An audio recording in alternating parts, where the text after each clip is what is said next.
Lep pozdrav, lep popoldan.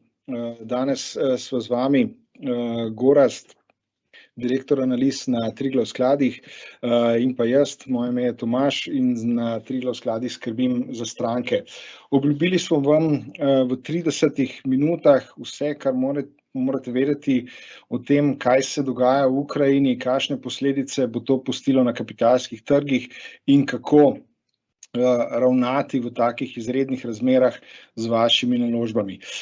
Preden pa gremo na samo prezentacijo, bi vas pa samo prosil za glasovanje o tem, kako ocenjujete, da bodo razmere na kapitalskih trgih, delniških trgih čez 6 mesecev.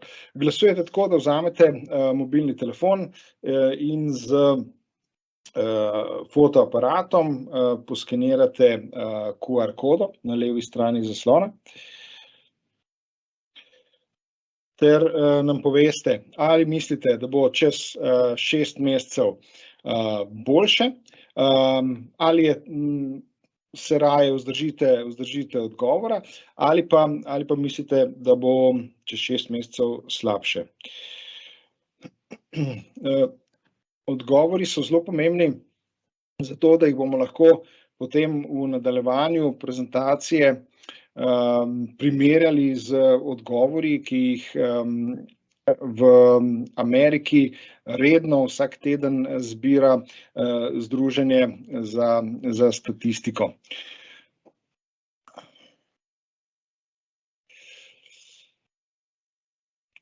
Jaz upam, da glasovanje deluje. Jaz bom probal tole refreshati.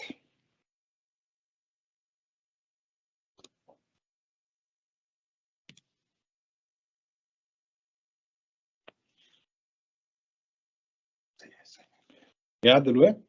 Super, 6 glasov že imamo. Trenutno so med nami večina optimistov. Jaz bi vas kar še prosil za čim več glasov, ko dobimo, boljšo sliko bomo imeli, bolj statistično pravilni bojo naši odgovori, lažje jih bomo lahko primerjali s tem, kar ameriško združenje investicijskih svetovalcev vsak teden meri, in zelo fino bo videti, kako vi ocenjujete, da bo izgledala prihodnost čez 6 mesecev.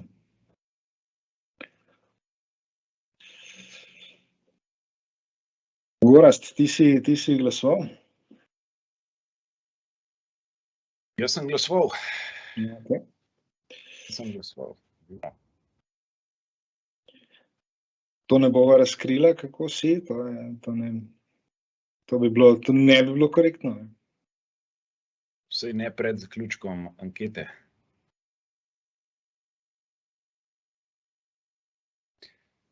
Ja, morda nehote so gledalke in gledalci pod vtisom današnjega dogajanja na kapitalskih trgih. Zveni že skorajda, kot da je vojna končana, ne. Tak močen pozitiven odziv, predvsem v Evropi, in v bistvu se dogaja neka obratna situacija od tega, kar smo spremljali zdaj dober teden, ne. Pravi, evropski trgi zrasli močno, DAX je plus 7%, nafta močno padla, splošno so se pocenile, ja. Ja, res je zanimivo, ne. Ta kratkoročna volatilnost v takih izrednih razmerah je neverjetna, ne, in popolnoma nepredvidljiva. Nemogoče je napovedati, ne. Ampak na dolgi rok so pa zakonitosti precej jasne in na dolgi rok se jih pa skušamo izkoristiti. Malo še počakamo za kakšen glas, potem pa gremo res naprej, da ne bomo predolgi. Aha, 20, super.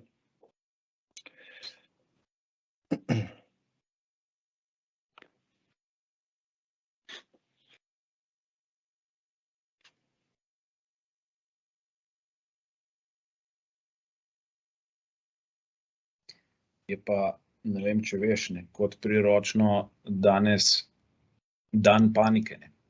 Odlično. To je spet ena od tistih fun faktov, ja. Tudi dan namenjen temu, da damo stres iz sebe. Ne. Aha, nima neke komercialnega podtona. Tokrat nima. Tudi pesimistom je danes odpuščeno. Jaz bom sam še enkrat povedal, če se je kdo pridružil kasneje, pa na začetku ni slišal.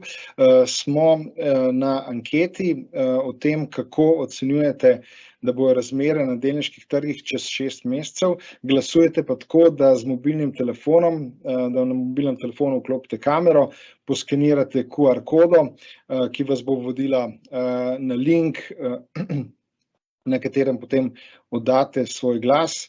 Jaz predlagam, Gorazd, da počakava še minutko, dve, potem pa greva naprej. Neko sliko bo v tem času že dobila. Trenutno mi je kar všeč, večina optimistov v naši publiki sledijo. Presenetljivo, ne? Ja. Presenetljivo, ja. Mogoče pod vtisom današnjega odboja. Mogoče. Super. Evo, hvala vam za glasove. V nadaljevanju bomo pogledali, kako se to primerja z glasovanjem v najvišji svetovni ekonomiji. Zdaj pa, Gorazd, ti kar predajam besedo. Okay, hvala lepa, hvala za glasovanje. Če je to, se pravi, imamo publiko, ki je pravzaprav kar optimistično nastrojena. Ja, sodeč po številkah, ki boste videli, morda to niti ni tako neupravičeno. Tudi jaz se štejem med optimista, kar se tiče naslednjih 6 mesecev. Pa tudi kaj več. Tole je današnja agenda, torej s Tomažem sva želela, oziroma v družbi smo se zavezali, da naredimo en res šnel kurs čez te dogodke, toliko da seveda naši pogledi odmevajo tudi pri vas. Verjamem, da take in podobne situacije povzročijo razna razmišljanja, interpretacije in prav je seveda, da imamo neko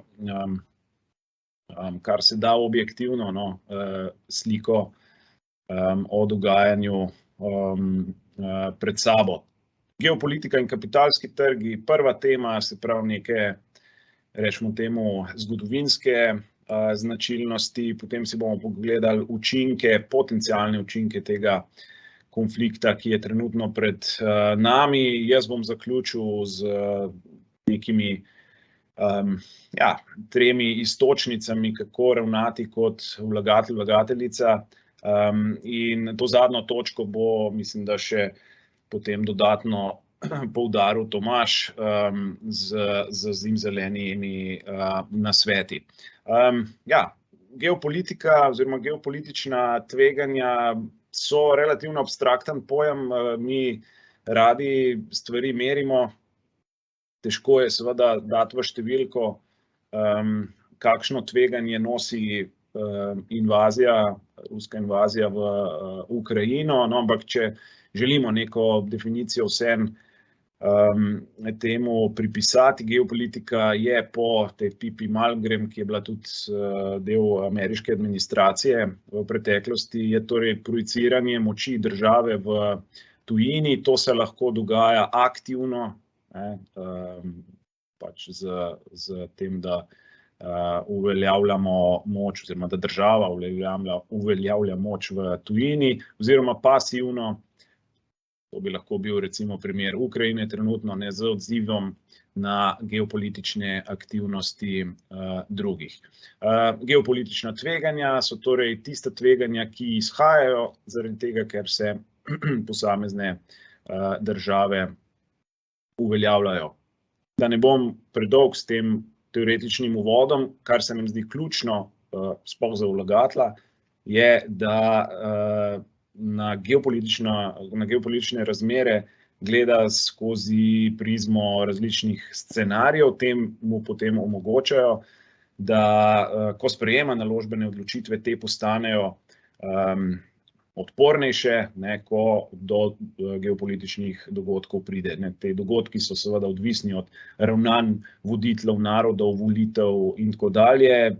Neke stvari so tudi stvar navdiha in te scenariji nosijo posamezne verjetnosti, jih je težko napovedovati, tako kot se napoveduje recimo prihodke podjetij, ne, zato je ta analiza scenarijev smiselna in tudi videli boste kasneje, da smo mi k tem trenutnemu konfliktu pristopili s pomočjo scenarijev. Vpliv nekega tipičnega, če lahko temu tako rečem, običajnega geopolitičnega dogodka na kapitalske trge je seveda bolj ali manj negativen. Zviša negotovost, jasno, vidljivost na kapitalskih trgih, kot mi temu rečemo, se zmanjša, vlagatelji imajo odpor do sprejemanja tveganja in ja, te bolj tvegane naložbe običajno padejo, na drugi strani se zvišajo cene varnih pristanov. Tukaj imamo v različnih dogodkih različne, ampak recimo tipični varni pristani so državne obveznice, sploh recimo temu bonitetno višjih, kvalitetnejših držav, kot je ameriška, nemška, švicarska in tako naprej. Tudi zlato včasih. No in nemalokrat se dogodi tudi to, da prihaja do odliva kapitalskih tokov na trge v razvoju, ki predstavljajo pač v tem segmentu tveganih naložb malo bolj rizičen del. Trenutno se spopadamo z nekoliko neobičajnim, v navednicah, geopolitičnim dogodkom, ker je seveda radikalnejši na tej svoji lestvici usodnosti, torej prihaja do vojaškega spopada, se razlikuje od recimo Brexita, ne, ali pa trgovinskih vojn, ki med ZDA in Kitajsko, ki smo jih še pred leti opazovali. Tako da tokrat, kot rečeno, je vojaški spopad. No in tukaj v tabeli je za tiste, ki imate radi malo več statistike, zbranih nekaj 7, mislim, da jih je, ja, spopadov, vojaških spopadov, zdaj v zadnjih, ja, kaj lahko rečemo, 80 letih in njihovem vplivu na kapitalski trg. Tukaj bom poudaril, gledamo indeks, ameriški indeks Standard & Poor's 500 v lokalni valuti, iz enega preprostega razloga, ker je zgodovina tega indeksa najdaljša. Torej, vidite po različnih teh dogodkih, vsi, kot rečeno, so bili ali vojaški ali pa zelo na robu vojaškega spopada. V povprečju je do nekega dna na kapitalskih trgih, torej od začetka do dna, so minilo približno 40 dni, padec od začetka do dna v višini slabih 10%. No in seveda tisto, kar nas bolj zanima, je ta vrnitev nazaj na raven kapitalskih trgov pred začetkom tega vojaškega spopada, približno 46 dni. To so neke statistike, verjetno si lahko ta trenutni dogodek umestite bližje enemu ali pa drugemu. Vsak od teh dogodkov je pod vplivom tudi drugih dejavnikov, države ukrepajo, centralne banke ukrepajo, dogajajo se že recesije ali pa je tik pred tem, tako da seveda je vsak drugačen in verjamem, da tudi ta v Ukrajini je drugačen, ni treba, da gre po teh tirnicah, ampak da dobimo občutek, kaj se pravzaprav lahko zgodi, kako stresno je to, pa verjetno nam koristi. Zdaj, seveda za tiste, ki ste morda bolj pesimistični, se mogoče sprašujete tudi o nuklearnem scenariju, teh seveda nimamo več v zgodovini, ne, ampak recimo en bližnji, ki sicer ni posledica vojaškega napada, ne, ampak vseeno po neki razsežnosti je, rekel, morda primerljiv ali pa relevanten. Tole je vpliv černobilske nesreče, dve krivulji sta prikazani nemške, torej tale oranžna so nemške delnice prikazane z indeksom DAX, pa modra so ameriške delnice z indeksom S&P 500, 26.4., torej od takrat do dna, nekje v poznem poletju oziroma juliju leta 86, je nemški indeks izgubil približno 17,5%. Toliko je bila recimo razsežnost, če že želimo ovrednotiti nekega nuklearnega scenarija. Tja, kamor, bom rekel, to sevanje kakšnega bistvenega vpliva ni imelo, to je čez Atlantik, torej v Ameriki, pravzaprav vidimo, da ameriške delnice kaj dosti odreagirale niso z neko volatilnostjo, jasno, negotovost je bila, ampak hkrati ta prestrašenost ni odtehtala. Toliko malo o teh preteklih dogodkih skozi prizmo kapitalskih trgih. Poglejmo si zdaj trenutni konflikt. Tole je geopolitični, torej indeks geopolitičnih tveganj, pravzaprav dva indeksa, ki ga sestavljata. Tale modra krivulja je indeks geopolitičnih groženj. Ta indeks sestavljajo grožnje glede vojn, grožnje glede vojaške krepitve, nuklearne grožnje, nuklearna tveganja in pa grožnje pred terorizmom. Torej, tukaj ne gre za konkretna dejanja, ne, ampak samo grožnje, strah, da do teh pride. Kot vidite, v tem trenutku je ta kriza, torej ni trivialna, kar se teh groženj tiče, ne, tukaj smo v bistvu kar nekaj verjetno teh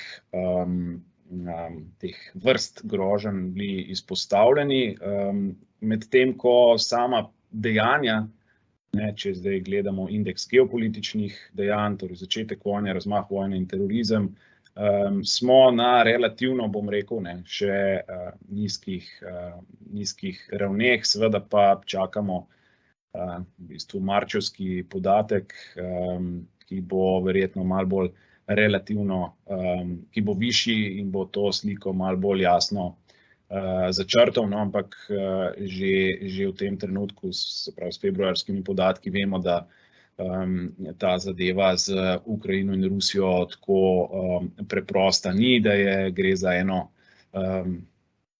pomembnejših pa večjih težav v zadnjih 20 letih, ne, pravzaprav od napada na ameriški trgovinski center. Kakšen je odziv delniških trgov bil?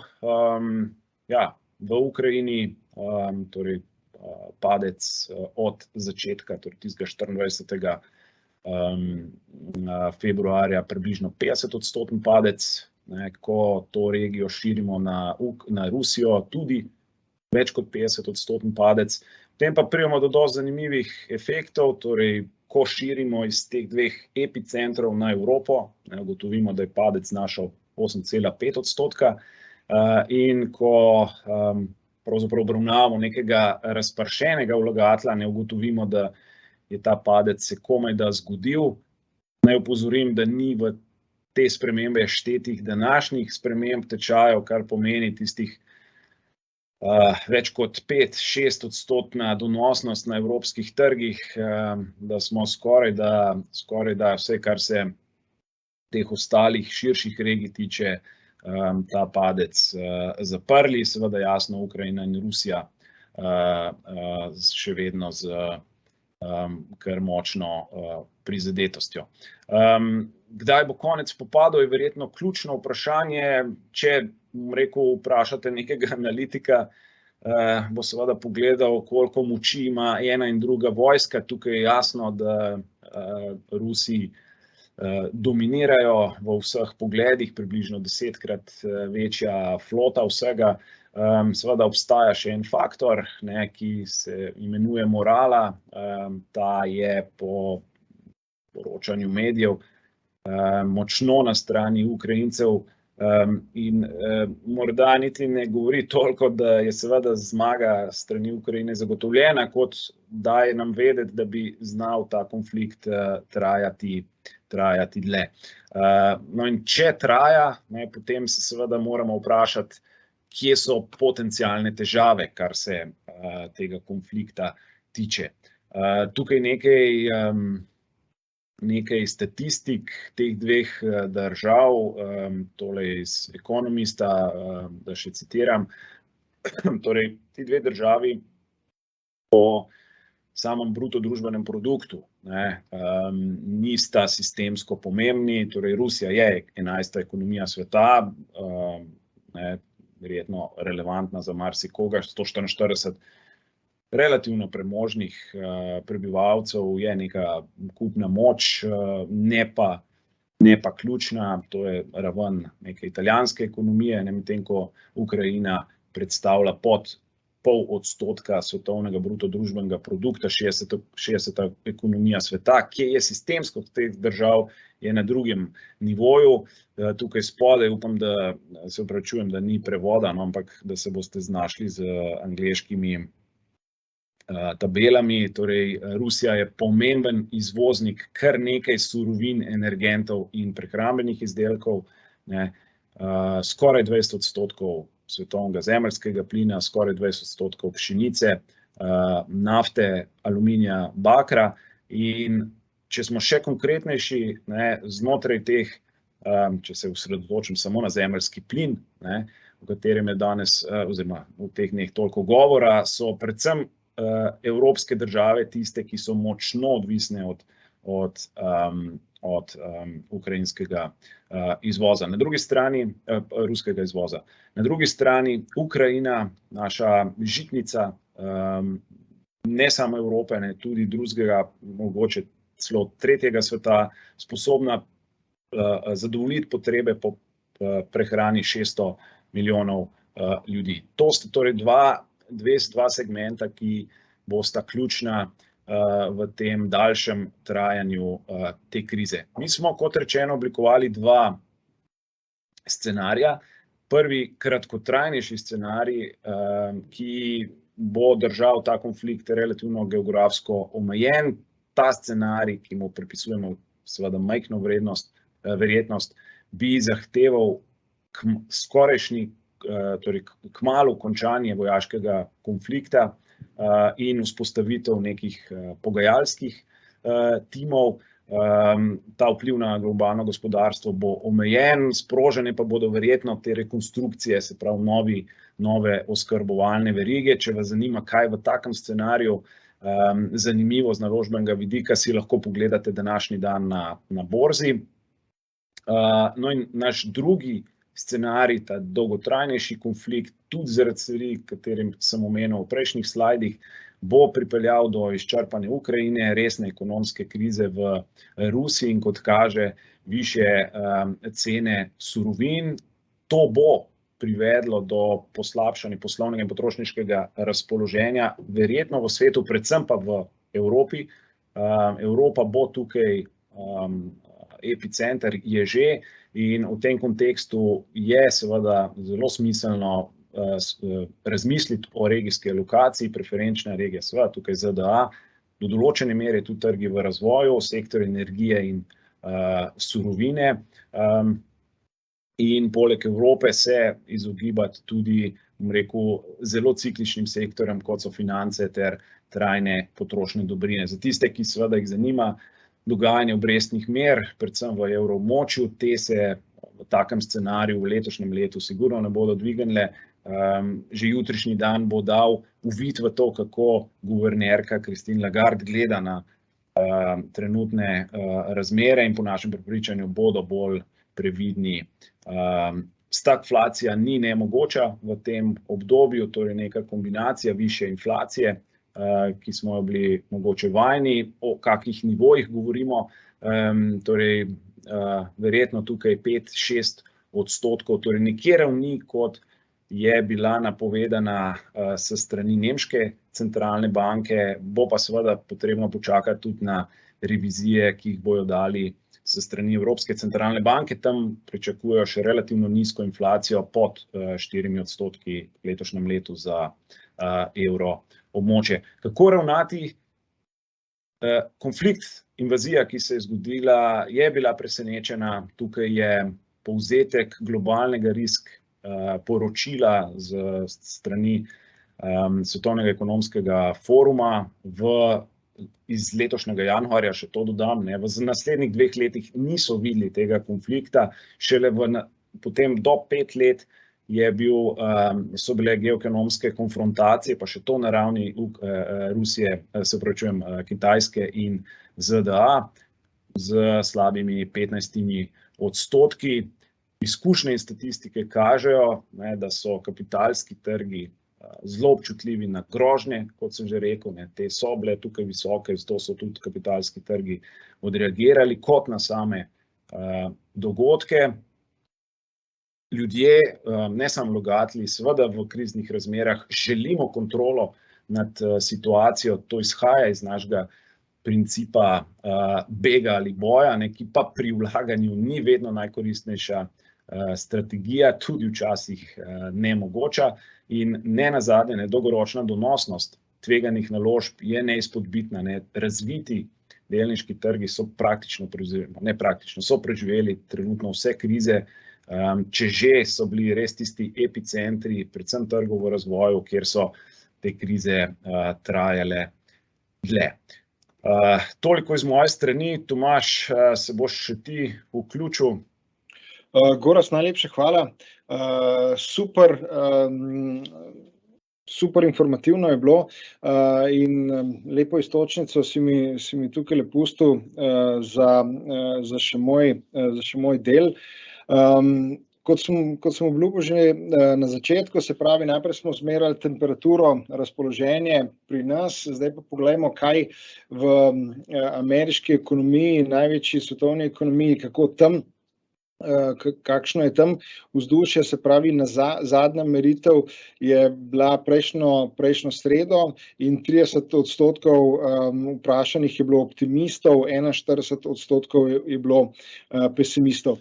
Kar je tukaj zelo zanimivo, je ta podatek, če pogledate 16.2. oziroma 23.2., se pravi dan pred dejansko invazijo, so bili odstotki optimistov najnižji, oziroma tisti delež pesimistov je bil najvišji, kar potrjuje to dejstvo, ki ga je Gorazd povedal, čeprav se morda na prvi pogled zdi malce nenavadno.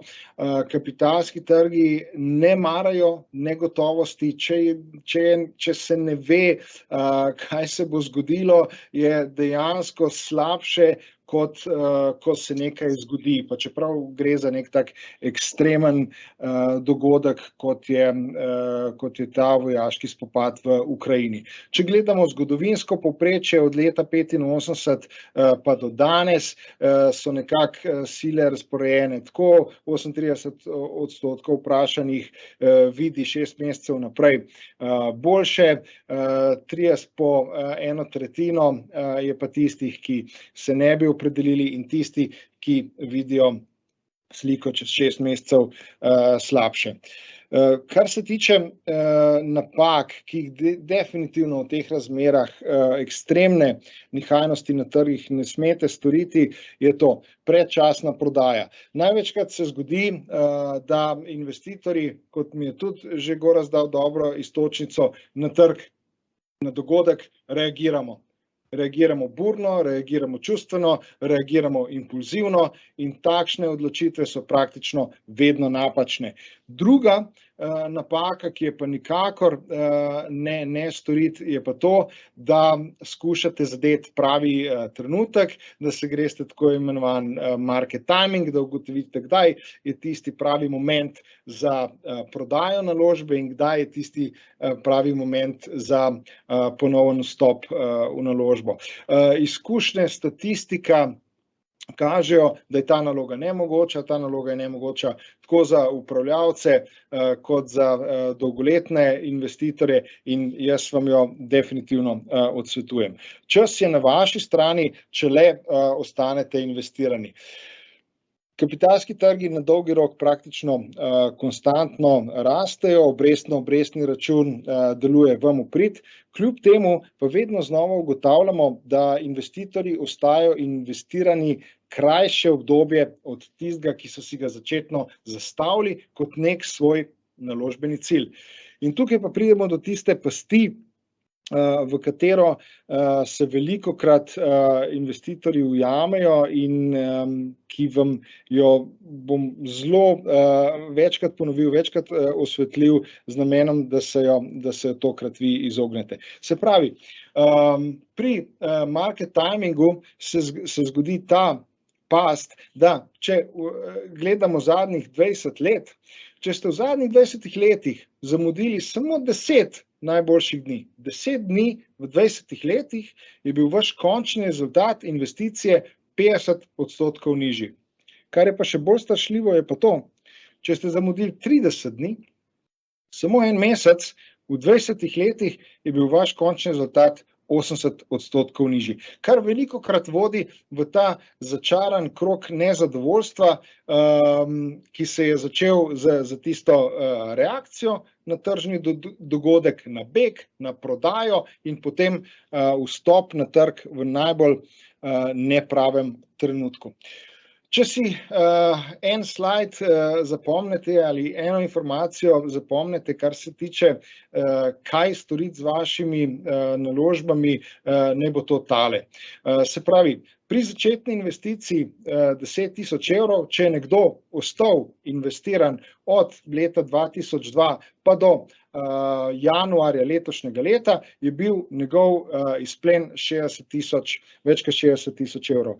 Če je zamudil samo 10 najboljših dni, je bil njegov izplen več kot 50% nižji, se pravi 27.000 evrov, pri zamujenih 20 najboljših dneh 16.000 evrov, tisti, ki je pa zamudil 30 najboljših dni, pa praktično v 20 letih z njegovo investicijo se ni zgodilo nič. Realno je vrednost še izgubil zaradi inflacije in to je tisto, česar si nikakor ne smete privoščiti.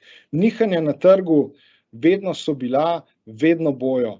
Ali jih je težko gledati, je težko, ampak ohraniti trezno glavo v takih trenutkih je najbolj primerno. Ne reagirati čustveno, ne se odzvati z begom, ostanite investirani. Zato, ker če se boste odločili za umik v nek varen pristan, kot ga je Gorazd omenil, ali denarni trg ali obveznice, praktično zagotovljeno je, da boste zamudili najboljše dni, če boste zamudili najboljše dni, bojo izgubljeni za vedno. Razmišljajte dolgoročno, razmišljajte, zakaj ste investirali v vzajemne sklade in to bo dalo tisti najboljši rezultat. Pravijo, da je najbolj temno tik pred zoro in dejansko je tako tudi na trgih. 7 od teh najboljših dni smo videli v zelo kratkem roku od tega, ko je bilo najbolj črno in najbolj zaskrbljujoče. Kako ostati discipliniran vlagatelj. To ni enostavno, par nasvetov. Ostanite osredotočeni na svoj naložbeni cilj, nikakor ne reagirati. Zato, ker včasih vidimo, ko se investitorji na nas obrnejo s klicem, pa reče, ja, jaz sem že toliko in toliko odstotkov izgubil. Izgube ni, dokler se dejansko ne zgodi prodaja. Do takrat je izguba ostajala zgolj na papirju, ko pa enkrat se odločimo za beg, ko se odločimo za prodajo, takrat smo pa izgubo dejansko realizirali. In to, ko naredimo to, ko gremo ven iz trga, ne moramo participirati na tem pozitivnem obratu nazaj gor, ki se zgodi vedno zelo hitro potem, ko trgi dosežejo najnižje točke in ko nam je najbolj težko. V zgodovino, če gledamo, vedno bojo razlogi, zakaj ni pravi čas, trgi pa vmes konstantno rastejo. In če pogledamo nekje od leta 2000 pa do današnjega dne, in ko smo imeli teroristični napad 11. septembra v New Yorku na trgovski center na Dvojčka, sledila je vojna v Iraku, kasneje zlom nepremičnin v ZDA, ki je vodil v svetovno finančno krizo, če se spomnite, propad Lehman Brothers banke, najstarejše investicijske banke v Ameriki. Valovi te krize so se seveda prispeli v Evropo, dolžniška kriza v Evropski uniji je sledila. Spomnimo se trojke, ki je hodila po perifernih državah Evropske unije, Evropska centralna banka, denarni sklad, Evropska komisija. Sledilo je znižanje bonitetne ocene Združenih držav Amerike iz nedotakljive ocene trojni A, so jih znižali, kar je bilo nekaj nepredstavljivega. Naprej smo šli v grško dolžniško krizo. Spomnim se, ko smo na televiziji gledali glasovanje grškega parlamenta, ali bojo obdržali evro ali ne bojo obdržali evro. Nemška Bundesbanka je imela takrat že pripravljen rezervni scenarij vpeljave nemške marke nazaj. Dvig obrestnih mer Feda je sledil, Brexit dogodek in nazadnje še popolnoma svež spomin začetka pandemije COVID-19. Veliko praktično apokaliptičnih dogodkov, veliko dogodkov, kjer je bilo težko videti luč na koncu tunela, pa kljub temu, če je nekdo ostal investiran, je iz 10.000 evrov na koncu realiziral več kot 35.000 evrov rezultata. Kakšen pa naj bo portfelj za te izredne razmere? Kakšen naj bo ta vojni portfelj? Prvo pravilo, naj bo vaš portfelj v globalno razpršenih skladih. Če to prevedemo v jezik naložbene palete Triglav skladov, to pomeni Triglav Top Brands, Triglav svetovni razviti trgi, Triglav Severna Amerika. Pomembno je tudi, da imajo vaše naložbe močno valutno strukturo. V takih trenutkih, kot je ta, je naložbeno smiselno biti čim dlje od žarišča. To v tem trenutku pomeni Amerika, pomeni ameriški dolar in vsi te trije skladi, ki sem jih naštel, temu ustrezajo. Dodal bi še to, naštel sem 3 delniške sklade, če grem en korak nihajnosti niže, tem pogojem ustreza Triglav Renta, in če grem še en korak nihajnosti niže, tem pogojem ustreza Triglav Preudarni. Vsi te skladi so investirani v naložbe, ki so visoko likvidne, in kar je zadnji zelo pomemben dejavnik, je ponudnik, pri katerem ste, naj bo zaupanja vreden, naj bo kapitalsko močan in naj bo dostopen. Toliko v v 30 minutah hitro potezni šah z Gorazdom sva odigrala, malce smo šli čez čas, ki smo si ga odredili, ampak za vse tiste, ki želite vedeti več poglobljeno o ukrajinski vojni, o dogajanju, ki se dogaja na tem delu sveta, kamor so trenutno vse oči uperjene, na naši spletni strani Zaslužite si več pod izpostavljeno. Tedensko osvežujemo novice, tako da vsi, ki vas zanima več, prosim, poglejte si, kaj za vas napišemo. Dodatno pa seveda vsak dan na tej strani objavljamo tudi jutranjo budilko z informacijami preteklega dne. Toliko, hvala za vašo pozornost.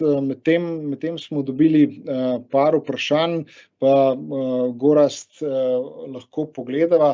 Jaz si bom enega zbral, in sicer ali naj še plačujem mesečno v sklade tehnologija, Top Brands, farmacija, zelena energija.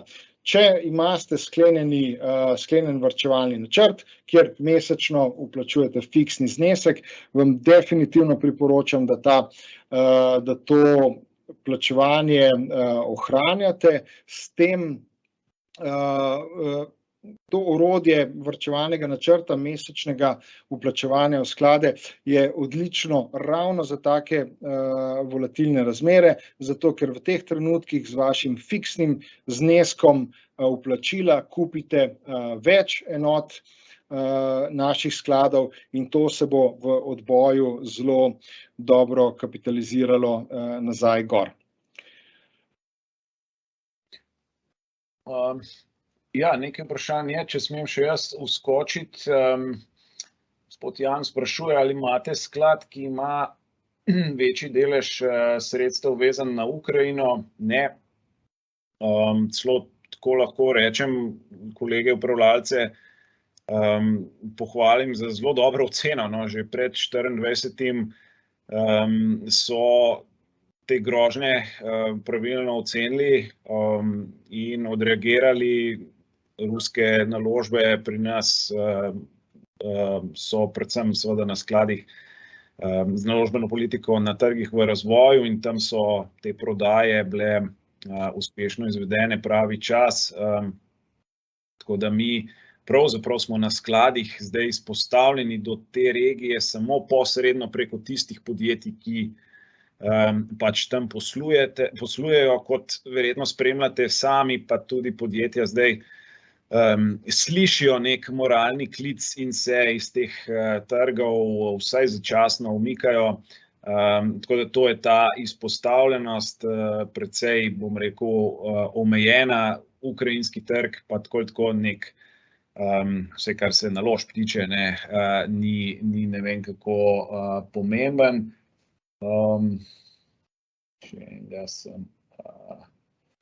Jaz mogoče vmes odgovorim na dve vprašanji, upam, morda sem odgovoril tudi z mojo prezentacijo, in sicer Damir sprašuje, ali bilo smiselno sedaj, ko še ni tak padec vrednosti, lahko bo še huje del sredstev vzeti iz naložb in jih kasneje, ko bo vrednost delnic še padla, ponovno vložiti.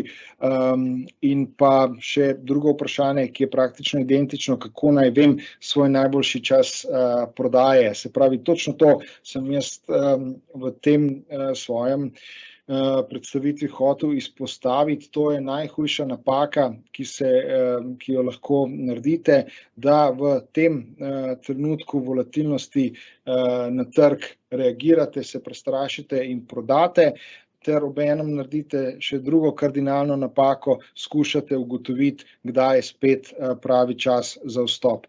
In prvo in drugo je nemogoče, obenem pa je več kot 90% verjetnost, da boste zamudili najboljše dni na trgu in posledično na koncu realizirali precej nižjo, slabšo donosnost, kot bi jo drugače lahko, in to bo vodilo v nezadovoljstvo. Se pravi, najboljši čas za prodajo je pa takrat, ko ste dosegli svoj naložbeni cilj, ki ste si ga zadali ob trenutku vložka investiranja. Še eno vprašanje imam morda tudi že odgovorjeno tekom prezentacije, kam se predlaga, da se odloži. Mislim, da se od istega gospoda Jana tole nadaljuje. Ali imate kakšna konkurenčna podjetja tem ukrajinskim, ruskim ogromnim podjetjem? Seveda ogromno energetskih podjetij, torej v Evropi in v Ameriki, ki znajo zavzeti ta trg. Seveda nimajo, rekel, domačih nahajališč, tako kot ruska, pa vseeno ta segment je v tem trenutku zanimiv, se pravi energetika in surovine. Situacija, ki je bila na trgu prisotna že pred to krizo, je kazala, da je povpraševanje bistveno močnejše od ponudbe na vrsto teh surovin. Posledica odpiranja po COVID krizi in močnih spodbud, ki so pač pognale, okrepile gospodarsko rast. Tako da te segmenti so zanimivi in dovolj rešitev ponujajo razviti trgi, tudi v smislu energetike in surovin. Daleč od tega, seveda, da bi Rusija bila tukaj edina. Mislim, da je še zadnje vprašanje. Jaz bom še Sašo tu odgovoril, pa mogoče pol, Gorazd, kakšno besedo vseeno še rečeva o kriptovalutah. To vprašanje sem videl, ja. Ki se tudi zanimivo obnašajo. Se pravi, Sašo sprašuje, ali se iz trenutne naložbe Triglav Europa preseliti v kakšen drug sklad ali počakati na potencialni nadaljnji padec in kasnejši odboj. Tako je. Ni enoznačnega odgovora, ker nimam v tem trenutku vpogleda v vaš celoten portfelj, kar se tiče naložb na kapitalske trge. Ampak v tem trenutku, glede na to, da ne vemo, kaj se bo dogajalo naprej, je najbolj smiselno, da je glavnina vašega portfelja, govorim 70 do 80% portfelja, investiranega v čim bolj globalno razpršene sklade in z čim večjo izpostavljenostjo do dolarja. Se pravi, če je vaš portfelj 70 do 80% investiran v Triglav Top Brand, svetovni razviti trgi ali Triglav Severna Amerika, potem pustite Triglav Evropo v primeru. Če je pa Triglav Evropa večji del vašega portfelja, potem je pa mogoče smiselno, da se del prenese v enega od teh skladov. Se pravi, vsekakor pa ostanite v delniškem naložbenem razredu. Okay. Še beseda glede vprašanja kriptovalutah. Ja, zanimiv je bil odziv kriptovalut. Pravzaprav so zopet reagirale precej podobno kot recimo neke ameriške naložbe, ameriške delnice, se opravičujem. Tako da v tem kontekstu nekega zavarovanja so pač tokrat odigrale vlogo tako kot neka tipična ameriška delnica. Kriptovalute seveda kot nek namig o tem, da bi to lahko bil varni pristan, še čakamo. Mislim, da je jasno, da so tle bližje, če že to je naložba, tveganejšemu segmentu. Danes zanimivo tudi močan odboj, pa mislim, da ni vezan na dogajanje na kapitalskih trgih, temveč Bidenovo željo, da se to področje tudi v Ameriki malo bolj doreče, če tako splošno označim njegovo iniciativo, da se preveri zaščito potrošnikov, transparentnost na finančnih trgih, vpliv na splošno na finančno stabilnost kriptovalut.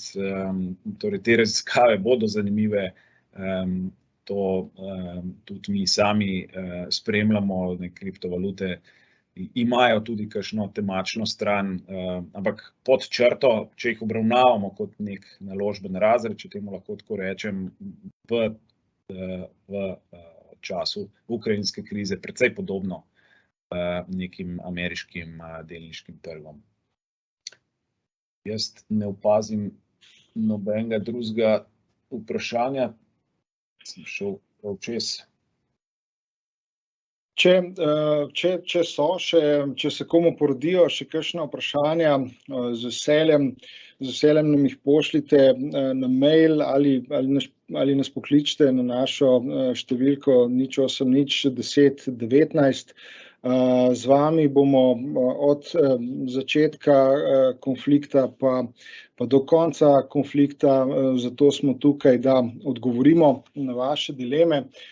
Povsem za konec pa vas sam še pustim za to mislijo, se pravi, dobro razpršen portfelj, globalno razpršen portfelj, čas, ko so naložbe na trgu ter mirna glava so vaši najboljši zavezniki za dosego finančnih ciljev, in na tak način se boste izognili tem pastem impulzivnih čustvenih odločitev in lovljenja pravega trenutka, ki sta dve nemogoči nalogi. V takšnih težkih časih, ko se to dogaja, je povsem normalno, da občutimo strah, da občutimo negotovost, ampak samo spomnite se načel pravih pa preizkušenih načel vlaganja, ki so se skozi čas izkazala za pravilne, držite se jih, zelo so enostavni in uspeh in zadovoljstvo na koncu ne bo izostalo. Najlepša hvala, da ste bili z nama. Gorazd, hvala, jaz sem se imel super. Hvala lepa, ja, za pozornost. In pa se vidimo, slišimo na naslednjem našem webinarju. Srečno, živijo. Živijo. Samo še to, če ste še z nami, vas z Gorazdom sam še prosiva za eno oceno, kako se vam je današnji spletni dogodek zdel od 1 do 10. Najlepša hvala.